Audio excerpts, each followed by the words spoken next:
Okay, why did any of you start coming to California? Well, you heard of the Dust Bowl? Mm-hmm. We were in it. There was no work. Well, we farmed, and it was, the dust and stuff were so bad, the farm would, the wind would dry out and stuff, you know, and it wouldn't let it grow hardly. So, Houston and Hattie came out after Eddie and Nona. And then in 41, Edgar and Elmer and Houston and Lottie came back. Dad got real sick. And the doctor told Mama, says, if you want the kids to see him, you better tell them to come back. So they came back on a bus To Oklahoma? to Oklahoma, and they saw how bad he was, and they thought, they had to check with the doctor to see if they thought he could make the trip, and he Oklahoma said he thought he could. So Edgar went to Ada and had sale papers drawn up and mailed them out, and about a week we had the sale, and we left the next day after the sale because we sold everything we had. Only thing we kept was our clothes when we came to California. And when you say we, who are you referring to? Mama and Daddy. And Edgar was still in the service, so he needed to get back. He was at Mentorfield. And he and Lottie came back on a bus. And Houston and Elmer drove back with us in the car. There was five grown-ups and a '58 Chevrolet with all the clothes that we had to our name. So you imagine what a crowd what was in. Were all the brothers in the service at the same time, and if not, who was not in the service? Houston never did go, Oh, okay. but all the rest of us was in at one time. But he's in a uniform though. Uncle Houston's in a uniform. Because I have it, and I was looking at it last night. That's the picture I have in that thing on the wall, you know, and it has Uncle Edgar and you, no, you weren't in it. Uncle Edgar and Uncle Houston were in uniforms, and Uncle Elmer. But Daddy wasn't in a uniform in this picture. And, you know, and then the wives and us kids. So Uncle Houston did have on a uniform in that picture. Well, I never knew he was in service. Yeah. It hadn't been in service while I was overseas. Was Uncle Eddie in the service? Uncle Eddie was in service. He stayed overseas the longest of any of us. See, Elmer and Eddie and me all went overseas. And where'd you go? Philippines? I went to the Philippines, Elmer went to the Philippines, and then he went to Japan.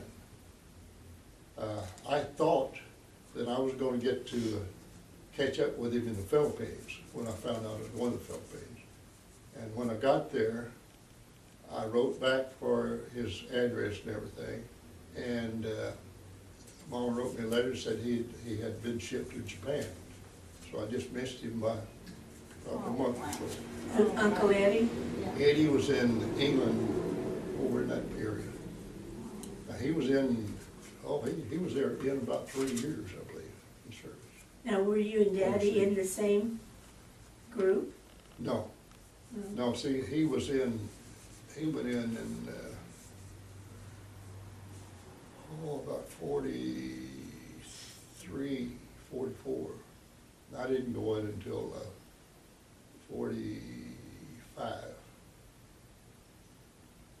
And were you all in the Army? All of you? Yeah. Elmer, Edgar and Eddie was in the Air Force. Elmer was in the Army, and I was in the Army. So you went in after the war was over?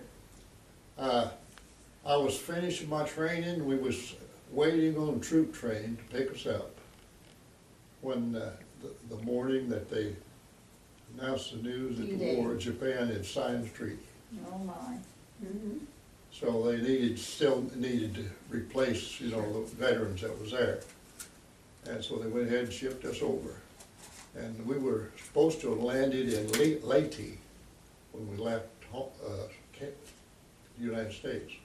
We got there and there was little boats, a couple of officers came out and got on board and stayed about an hour, and they got out and got in their little boat and drove back to shore. And we started on the way again, and about, I think it was late that evening, they finally told us that we were going to the Philippines, Manila, Philippines. So that's where I spent my time. Can I ask? Okay, I know the Dust Bowl, that it was very dusty. What really instigated the whole move out here? Well, people just couldn't make a living back there. Okay, See, I was right after the Depression, coming out of the Depression, and you just couldn't make a living. so how did Uncle Edgar get land? How did he come up with enough money to buy land? Here, Yeah, working and saving. really. They worked and saved and worked and saved and worked and saved. And they bought 2 acres across from Fannin Station with a little house on it. And they lived in that several years. Little, seemed like 2 rooms. And then they got enough money to, well, he planted that 2 acres in potatoes. And made a little money off of that for a year or two. And then they bought the 20 acres out on the highway. And there was a 3-room house out there. There's a living room, bedroom, and then a kitchen. You just go through one room into the other. And they lived in that, several years. Now, they were in the service when he was out there, when they first bought out there. And he was a cook, and he would work 2 days on and 2 days off, 2 days on, 2 days off. So he was able to farm, and Alpha did the watering, most of the watering and stuff, and he was home to do the plowing and stuff on his days off. And they did pretty well because potatoes were a real good price back then. Then he bought the 40 acres right west of the house there, right close to the cemetery there. He had it rented for a long time from the land company. He finally talked him into selling it to him. And he raised potatoes off of that first time. Usually planting potatoes, you don't plant them on new ground because there's alkali in this ground to begin with. And so he went ahead and planted anyway. And they told him that he wouldn't raise any potatoes. But it's kind of funny. Got those potatoes started coming up, and you could tell where the alkali spots, they'd be about, just so high, and the others would be up nice big. Well, he got a couple of garden plows, push garden plows, put a sweep on it. And on my days off, I was working in the oil field. On my days off, I would help him. And we'd go out there and run through those, where the potatoes were real small. The alkali, it wouldn't go down and the water would just run right off of that part. And it wouldn't soak in. And it would just cut a little trench in the middle there. And we'd take those garden plows and go down through there and widen that middle out. And that loose dirt would hold the water back. And he made the best potatoes there he ever made in California. Oh my goodness. He came out, one day I came out of the field, out there, I drove up to the house, and he came out, and he had potatoes stacked on his arm, just like he's carrying wood. They're big old bakers, and that's, in fact, that's when he bought, built the house over here on Magnolia, off, I think about one potato crop, because he really made the money off there. Okay, how many brothers worked for him? Just, well, Elmer worked for him all the time. Eddie worked for him for, I don't know, a year or two or 3 years, I don't remember. And no other brothers did? No.